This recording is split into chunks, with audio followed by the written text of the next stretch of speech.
बोली हनुमंतलाल की। आइए हम लोग कथा में प्रवेश करें। कल की कथा में आप लोगों को बताया गया कि हमारे राम जी का प्रादुर्भाव हुआ, राम जी प्रकट हुए। देखिए, जिस समय मां कौशल्या के कमरे में राम जी प्रकट हुए तो कैसे प्रकट हुए?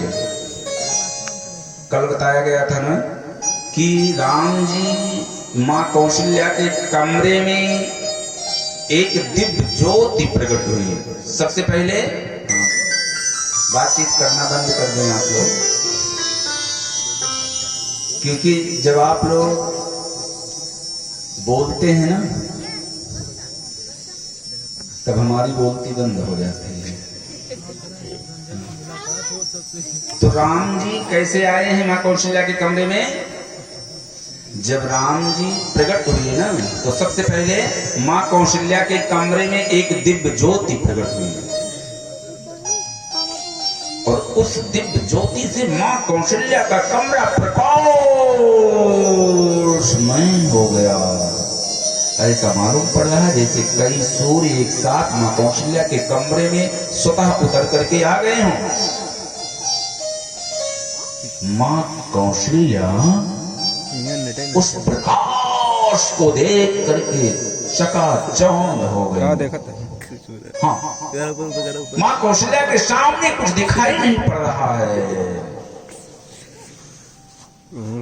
और देखते ही देखते वही दिव्य ज्योति चतुर्भुज रूप धारण करके मां कौशल्या के सामने प्रकट हो गई। तब संतों ने कहा कि भय प्रगटे कृपालु। तू थोड़ा बच्चे साइड बैठ। प्रभु का पहला नाम है कृपालु, भय प्रगटे कृपाला। मानो सारे संसार में, संपूर्ण ब्रह्मांड में रहने वाले समस्त जीवों के ऊपर प्रभु हमारे अकारण बिना किसी कारण के कृपा करने ही आए हैं। मेरे भक्तों, कृपा करने ही आए हैं। इसलिए प्रभु का पहला नाम कृपालु, दूसरा नाम दीन दयाला। भय प्रकट कृपाला, दीन दयाला। दीन मीन्स दुखी, असहाय। इस संसार में जितने भी दुखियारी हैं, जितने भी असहाय हैं, जितने भी दीन हैं, मानो उन समस्त दीनों के ऊपर अपनी दयामय दृष्टि डाल करके और उनके दुखों का हरण करने का ठेका हमारे राम जी ले रखे हैं। इसलिए प्रभु का दूसरा नाम है दीन दयाल। भय प्रकट कृपाला, दीन दयाला। किसी साधक ने बड़ा सुंदर भाव प्रकट किया है, कहना है कि करुणा निधान जगत के दाता है, करुणा निधान जगत के दाता है, श्री भगवान जगत के दाता है, श्री भगवान जगत के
प्रेम से सगमई खैली भक्ति विधुर घर गईली भक्त विधुर कर गईली प्रेम से सगमई खैली प्रेम से सगमई खैली छोड़ के पकवान रोआ जगत के दाता होए छोड़ के पकवान जगत के दाता हरि करुणा निधान रोआ जगत के दाता श्री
भगवान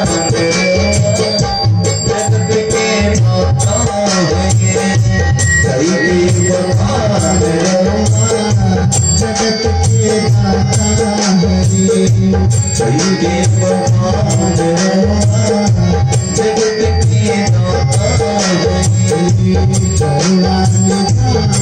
हरि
जगत के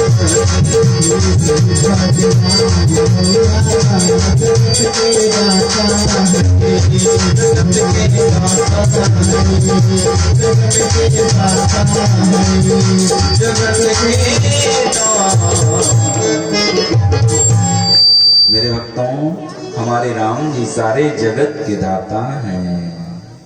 हाँ, इस तरीके से प्रभु का दूसरा नाम दीन दयाल है। प्रगट कृपाला दीन दयाला कौशल्या हितकारी। क्या करने के लिए आए हैं प्रभु? कौशल्या हितकारी। जब 4 लोगों को मालूम पड़ा है ना, किनको किनको? देवताओं को, विप्रों को, संतों को और गौ माता को। विप्र, धेनु, संत, सुर, इन चारों को मालूम पड़ा कि राम जी आए तो लेकिन मात्र कौशल्या का हित करेंगे।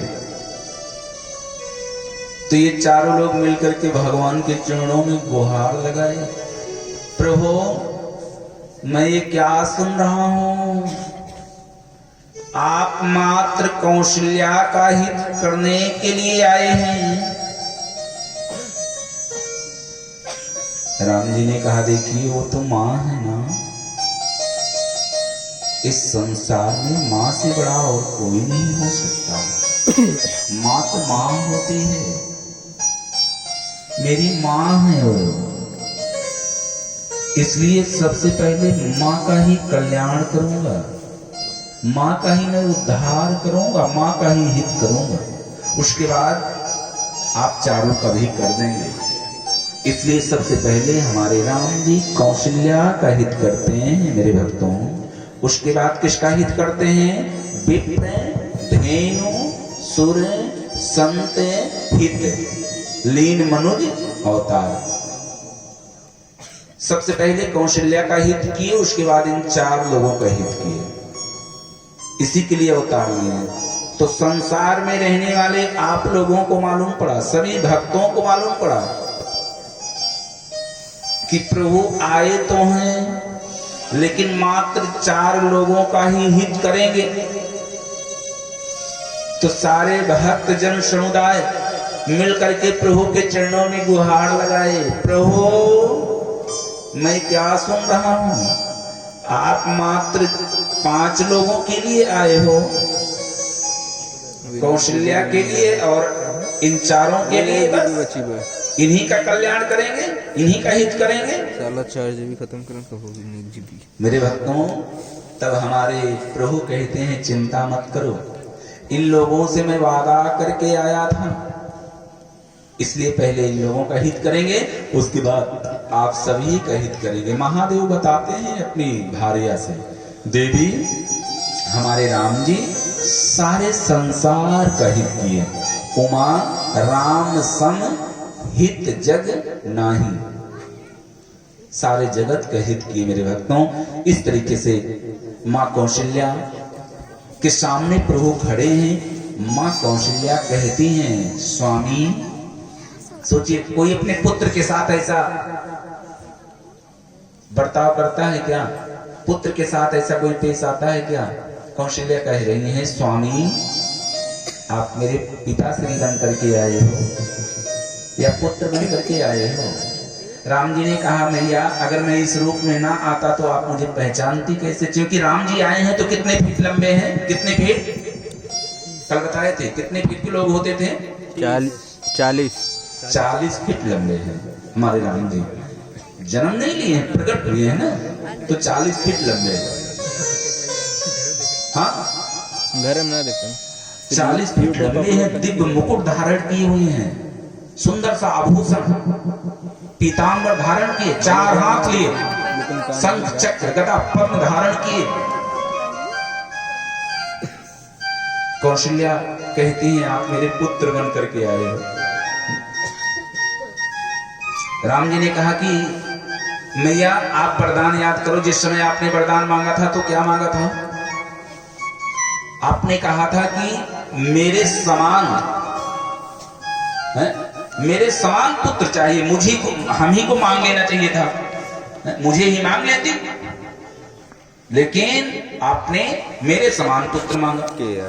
उसी दिन से मैं ढूंढना शुरू किया, पूरे ब्रह्मांड में मैं एक एक घरों में जाकर के खोजा, मेरे समान दूसरा कोई है ये नहीं, इसलिए मुझे ही आना पड़ा। अब 3 बार आना पड़ेगा। शास्त्र कहता है कोई व्यक्ति अगर कोई वस्तु मांगे, अगर ना दे पाओ तो उसी से मिलती जुलती उसी के 3 गुना करके उस वस्तु को दे दो तो मान लिया जाता है भैया। तो मैया आपने वो वरदान मांगा कि मेरे समान पुत्र चाहिए, उस समय तो मैं हाँ कह दिया, लेकिन मैं उसी दिन से खोजना शुरू किया तो मेरे समान कोई दूसरा है ही नहीं है, इसलिए मजबूर होकर के मुझे ही आना पड़ा। 3 बार आना पड़ेगा, तुम्हारे गर्भ से मुझे अवतार लेना पड़ेगा, जन्म लेना पड़ेगा। कौशल्या कहती हैं प्रभु, प्रचंड स्तुति करती हैं, कहदुई कर जोरी अस्त तोरी कहबित करो अनंता माया गुण ज्ञानातीत माना वेद पुराण भगवंता करुणा सुख सागर सब गुण आगर यही गाँव है श्रुति संता। मेरे भक्तों इस तरीके से प्रचंड स्तुति करती हैं हाथ जोड़ करके माँ कौशल्या, और मानो कहती हैं मम उर सो बासी, उर में से हृदय, हे स्वामी, हे प्रभु, हे मेरे हृदय में रहने वाले प्रभु परमात्मा, मम सो उर बासी, यह उपहासी, मेरा उपहास कराने के लिए आप आए हो, मेरी हंसी कराने के लिए आए हो। हम लोगों के यहाँ पुत्र होवे तो 2 हाथ वाला और 4 हाथ लेकर के आए हो, कल को क्या कहेंगी सारी माताएं, गांव पड़ोस वाले क्या कहेंगे मुझे? हम लोगों के यहाँ पुत्र होवे तो छोटा सा बालक के शिशु के रूप में आए, और आप 40 फीट लंबे होकर के आए हो।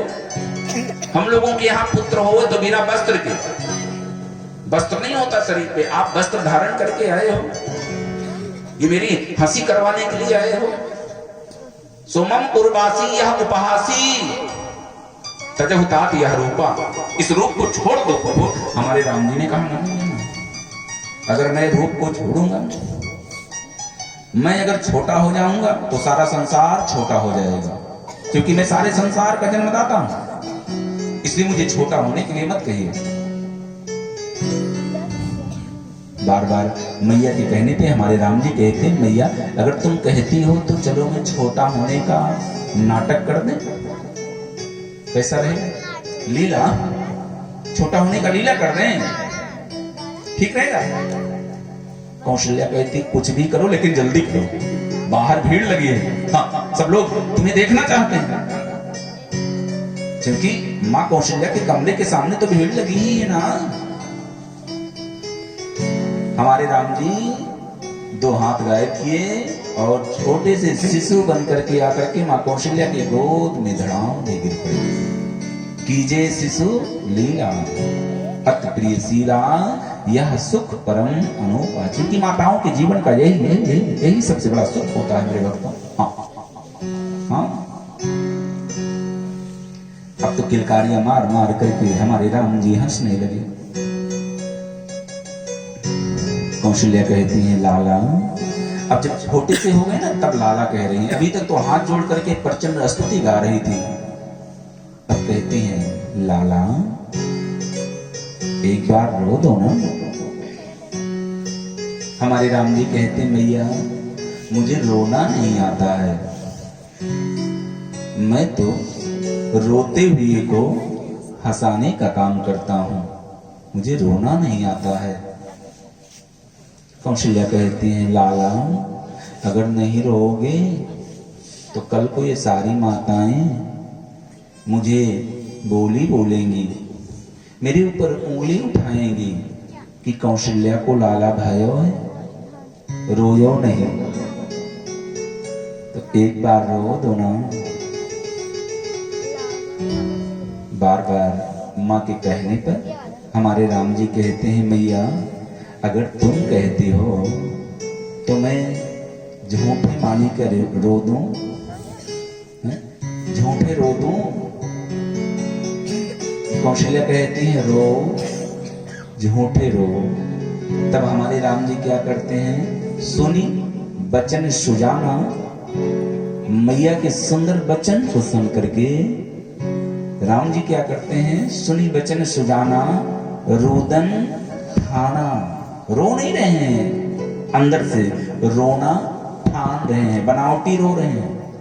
और जैसे जैसे जैसे ही राम जी के रोने की आवाज राम जी के मुख से निकली है ना, उसी समय मां कौशल्या के कमरे का दरवाजा अपने आप खुल गया, अपने आप। मां कौशल्या के कमरे के बाहर लगी भीड़ अंदर प्रवेश की है मेरे भक्तों। और जो भी मां कौशल्या के गोदी में राम जी को देख करके सभी लोग आनंद में ही, परमानंद में ही, ब्रह्मानंद के सागर में डूब गए। सभी लोग शुद्ध बुद्ध भूल गए।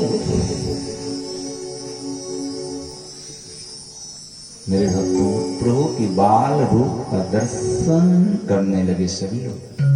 एक कौशल्या की पर्सनल सिक्रेटरी थी, कौशल्या की पर्सनल सिक्रेटरी।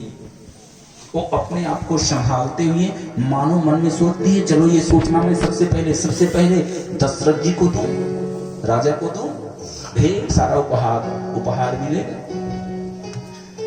अपने आप को संभालते हुए और वहां से दौड़ती हुई जा रही है।